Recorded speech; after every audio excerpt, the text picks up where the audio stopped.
ഉപ്പ് തിന്നവൻ വെള്ളം കുടിക്കും. ലൈഫ് മിഷൻ കോഴക്കേസിൽ മുഖ്യമന്ത്രി മുൻ പ്രിൻസിപ്പൽ സെക്രട്ടറി എം ശിവശങ്കറെ എൻഫോഴ്സ്മെന്റ് ഡയറക്ടറേറ്റ് ഇന്നലെ രാത്രി അറസ്റ്റ് ചെയ്തു.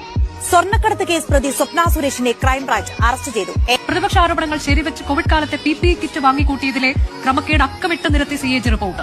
1500 രൂപ നിരക്കിൽ PPE കിറ്റ് വാങ്ങിയത് മുഖ്യമന്ത്രിയുടെ അറിവോടെയെന്ന് മുൻ ആരോഗ്യമന്ത്രി KK ശൈലജ.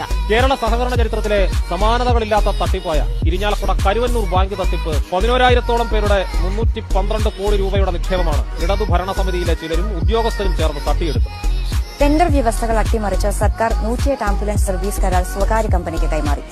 കെ ഫോൺ പദ്ധതിയിൽ അഴിമതി ആരോപണവുമായി പ്രതിപക്ഷ നേതാവ് VD സതീശൻ. മുഖ്യമന്ത്രിയുടെ ഓഫീസിലുണ്ടായിരുന്ന ശിവശങ്കറാണ് ഒരു കത്തിലൂടെ ഈ 500 കോടി രൂപയുടെ വർധനവ് ഈ പദ്ധതിയിൽ ഉണ്ടാക്കി.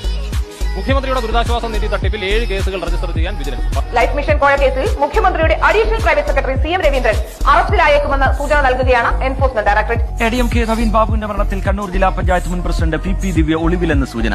ശബരിമല സ്വർണ്ണക്കൊള്ളയുടെ ബുദ്ധി കേന്ദ്രം A പത്മകുമാറെന്ന് പ്രത്യേക അന്വേഷണ സംഘം.